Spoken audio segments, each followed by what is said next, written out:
அனைவருக்கும் வணக்கம் மக்களே. சற்று முன் கிடைத்த ஒரு முக்கிய அறிவிப்பு என்னென்னு பார்த்தீங்கன்னா, சிலிண்டர் விலையில் மாற்றம் இருக்கிறதா, குறிப்பாக சிலிண்டர் விலை குறிப்பாக இன்னும் அதிகரிக்க சற்று வாய்ப்பு இருக்கிறதா. ஏற்கனவே பார்த்தீங்கன்னா ரூ. 29 சிலிண்டருடைய விலை அதிகரித்த நிலையில் தற்போது மக்களுடைய எதிர்பார்ப்பும் அதிகரிக்க தொடங்கிறது.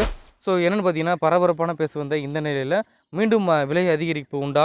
ஸோ சிலிண்டருடைய முக்கிய தகவலை ஒரு 3 தகவலை தான் இந்த செய்தியில் பார்க்க போகிறோம்.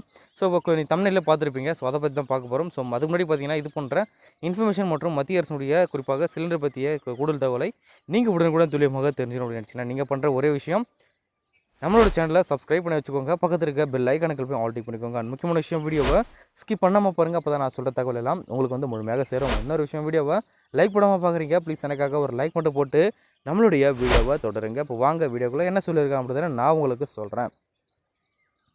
3 நாட்களில் குறிப்பாக 1.40 கோடி சமையல் எரிவாயு சிலிண்டருடைய முன்பதிவு உள்ளதாக பெட்ரோலியம் மற்றும் இயற்கைவாயு அமைச்சகம் தெரிவிச்சிருக்காங்க. கடந்த 3 நாட்களில் பார்த்தீங்கன்னா ஒரு கோடிக்கு, அதாவது 1.40 கோடி சமையல் எரிவாயு சிலிண்டர் முன்பதிவு உள்ளதாக பெட்ரோலியம் மற்றும் இயற்கை எரிவாயு அமைச்சகத்தின் இணை செயலாளர் சுஜாதா சர்மா வியாழக்கிழமையாகிய நேற்று என்ன சொல்லியிருக்காங்கன்னா தெரிவிச்சிருக்காங்க. அதாவது ஈரான், இஸ்ரேல், அமெரிக்கா போர் இடையே கடந்த காரணமாக பிப்ரவரி 28ஆம் தேதி தொடங்கிய போர் பேச்சுவார்த்தைகளில் முடிவு எட்டப்படாததால் தற்பொழுது வரை நீடித்து வருகிறது. இதனால் உலகளவில் முக்கிய எண்ணெய் வழி போக்குவரத்தான ஹார்முஸ் நீரிணை முடக்கப்பட்டுள்ளதால் சந்தையில் ஒரு கச்சா எண்ணெயுடைய விலை உயர்ந்துள்ளதாக விளக்கம் தந்திருக்காரு. இதைத் தொடர்ந்து உலகில் பல்வேறு நாடுகளில் எரிபொருள்கள், உரங்கள் போன்ற அத்தியாவசிய பொருட்களுடைய விலையும் ஏற்றத்தை கண்டதோடு தட்டுப்பாடும் நிலவுகிறதாக சொல்கிறாங்க. நாட்டினுடைய கச்சா எண்ணெய், பெட்ரோல், டீசல் மற்றும் எல்பிஜி மற்றும் இயற்கை எரிவாயு ஆகியவற்றைய விநியோகம் சீராக உள்ளதாகவும் சொல்கிறாங்க. நமது சுத்திகரிப்பு நிலையங்கள் முழு திறனில் இயங்கி வருகிறது.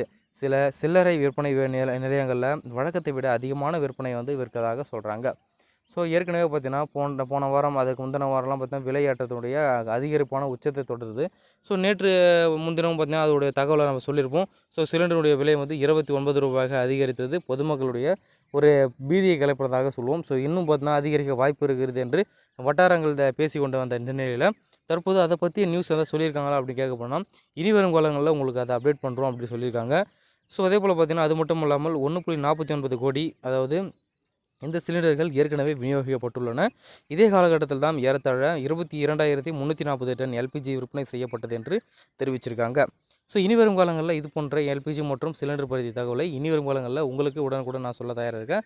ஸோ நீங்கள் பண்ணுற ஒரு விஷயம், நம்மளோட சேனலை சப்ஸ்கிரைப் பண்ணிட்டு ஒரு சப்போர்ட் மட்டும் பண்ணுங்கள். நன்றி, வணக்கம். அடுத்த வீடியோவில் சந்திக்கலாம்.